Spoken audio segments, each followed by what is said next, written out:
Bust down rolling for the hell of it. It's my time to shine, spotlights is my element. Fuck a plain Jane, don't insult my intelligence. I don't plan on selling it, so I don't see the relevance. You niggas having pawn shop nightmares. I'm light years ahead of niggas, even on a light year. Dom Perignon stain the laces of my night ears. Born poor, but I'ma die rich, nigga, life's fair.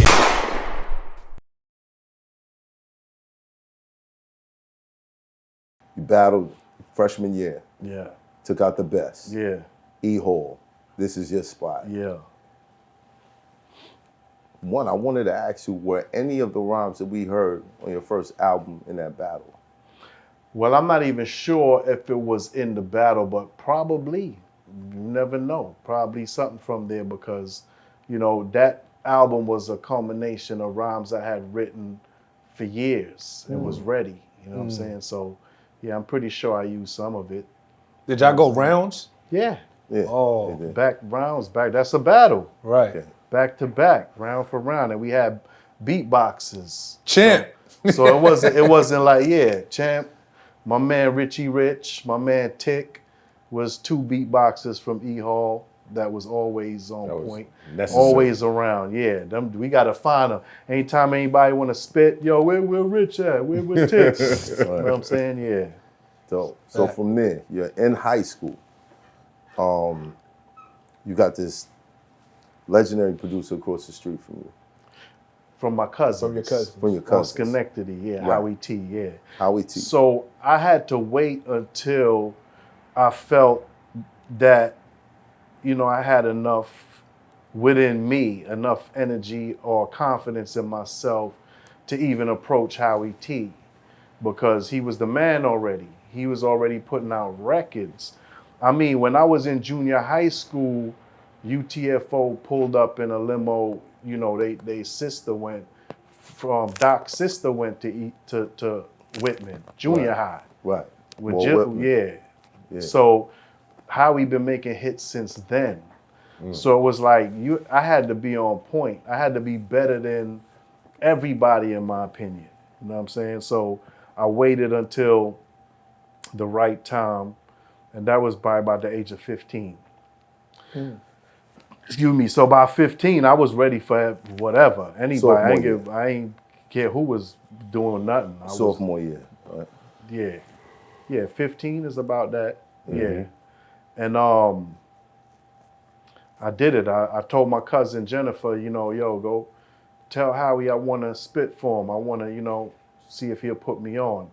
And she thought I was joking. She was laughing at me and shit. I was like, nah, cuz I'm serious. I ain't laughing. You know what I'm saying? I'm serious. So she went over there and talked to Howie. And he was like, all right, cool. Set up a time or whatever, or come. And I went over there and he asked me, you know, what I wanted to rhyme to. Right. And basically, I told him impeach the president. Yeah, so that was one of my favorite. Look it up. I told you, Ack had breaks. Look it So up. I knew my favorite beats, my favorite breaks. I told him impeach the president. I think they probably was impressed by that. And he looped it up for me. And I just started spitting and spitting and spitting. Really, I was waiting for them to stop me. But they kept like listening like, oh shit. And I kept going.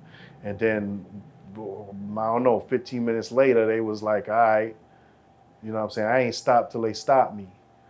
And that was it. He was minutes. like, all right. Yeah, about that long. I just How old I were was you? 15. Damn. 15. Yeah, but that's what. And by that time, You was 15 doing that, man? Yes. yeah, by that time, Chubb Rock had records out. A lot of people did. UTFO, Chubbs, Lil Sean, Puma. They all had records out. Whistle. You know what I'm saying? So I'm just coming up after them. Whistle. The way you sounded though was like you was far ahead of your time. Yeah, see, I was always trying to be different.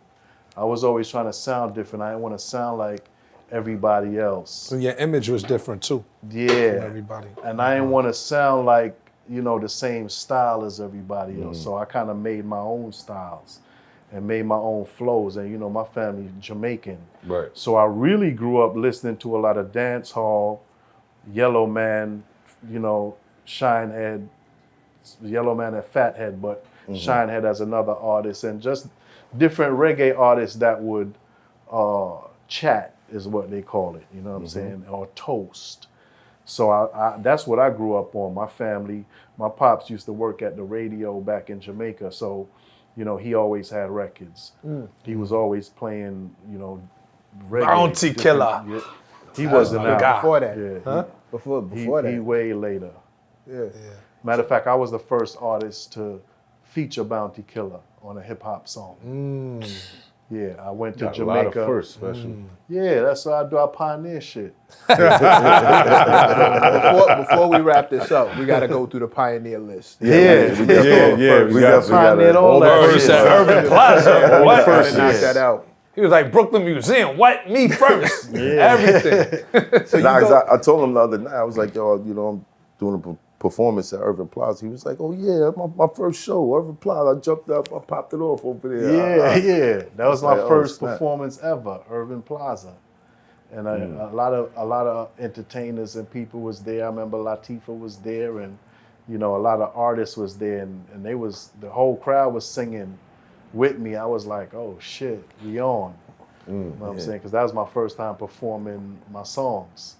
And when they all knew it, I saw the power of records and the power of how this entertainment worked. You know, marketing, radio. People knew that shit. I was like, damn.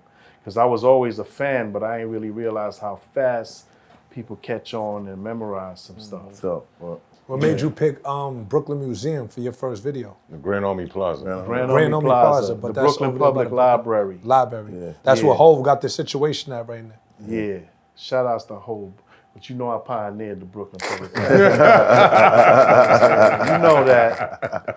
But yeah, what happened was the crew, Chica Bruce, female director, she scouted around Brooklyn and asked me for some landmarks and some places.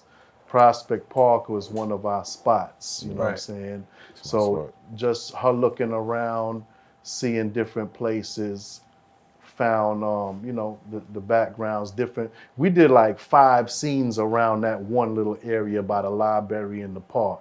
Park right across the street, the little band shell, scenes in the park with the chases. So we did a lot of that video over there too. You know what I'm saying? But Chica Bruce did that, and she also did Think About It, which was very innovative with the whole chase, with the hovercraft and all of that, helicopters and everything. That was all Chica Bruce, man, so I'm gonna give it up. You know what I'm saying? The Chica Bruce, wherever you at. Yeah. did you know that beat was going to be what it was when you heard it? he didn't even get to where he got the beat. Hey, Let's that's let's exactly go where back I'm to at Howie now. T. That's where I'm at. Spitfall. You got it for Howie. Yeah. Right. Howie came up with all the beats on the first album, but he did let me in on the sessions. Like I was digging in the crates with him. So after, Literally. not to cut you off, so after you spit for them for 15 minutes or whatever till they stopped you, Right. after that, what happened? After that, we started to record songs. Okay. So that's when he came with his original production beats. And then we started digging in the crates. And I brought him some songs I wanted to rap on, like the Al Green sample for The Bush. I brought that to him and was like, yo, I want to rap on this. You know what I'm saying? And there was other songs that we dug in the crates. And I was like, yeah, I want to rap on that. You know what I'm saying? So I was familiar with some beats, some breaks, and some samples.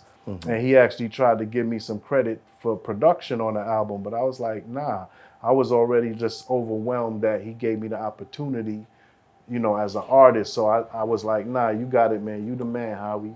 Just produce, and I'ma spit. They get them Al Green samples cleared though back then, man. Yeah. We ain't get no samples cleared back then. Ain't nobody clear shit. Like, we just spit on it. And we had to deal with the repercussions after. And it was really after the Biz, rest in peace, after the Biz lawsuit for Nobody Beats the Biz, that we all had to kind of sit up and pay attention to these samples now. And the label started clearing them. And actually, I just got a letter about a sample from that album. And I'm like, come on, man, it's 35. Just got a letter about it? Yeah, bro. The fuck? 35 years. Yeah, 35 years later. Yeah. I know why, though. I know why. You know, for the reversion coming up, I'm getting my copyrights and all my shit back. Oh, yes. And they trying to just distract me. You got something, nigga. We need something. Yeah. Right. But you know, it is what it is. I mean, shit. That's crazy. Yeah. It's like this nigga giving back publishing after 30 years. Like, shit what is it worth to them right now? You feel me? Right. Yeah. All right. Have it. But you see throughout the years, certain songs they resurface, movie trailers, with movie scores. A lot of licensing and sync licensing. Commercials. Yeah, a lot of them. Like the past year, I'd say about 80% of the trailers that I've seen for like movies coming out, it's a hip hop song, but it's like revised. Right. You know what I You mean? did that with your record? Yeah, well, I they've made been a doing few my times shit too. over plenty of times, Yeah. man. Right. You know, from everybody from East to West Coast. Rest in peace to Gonzo. He done did that on the West Coast probably 30 years ago. A lot of people done did that over, you know, some bad boy folks and that whole camp done sample my stuff. You know, Rick Ross done did Magnificent. Jill Scott did Magnificent. Missy Elliott did Come On, Let's Move It. A lot of people been sampling. You know, to me, that's flattery, man. You know, I mean, The Bread, Shaq done did I Got It Made Over. Yeah. You know, it's flattering. It's just about the business part of it, you know, because I should have been compensated the way these artists are getting compensated for their licensing and they works now. But I was with a label, once again, that was doing business the old-fashioned way, you know, which is to keep all the money way. You feel me? So, you know, just dealing with that as well, learning the ropes the hard way. You know what I'm saying? How was your first contract?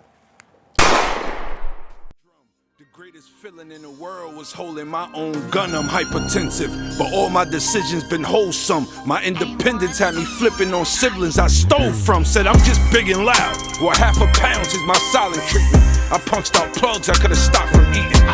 Stash of the Prada, shy nigga got a gun in the mask in the grass, it's a popper. I was Robin Hood with the stock, don't get shot up. Now I'm watching Robin Hood and my stocks, they just shot up.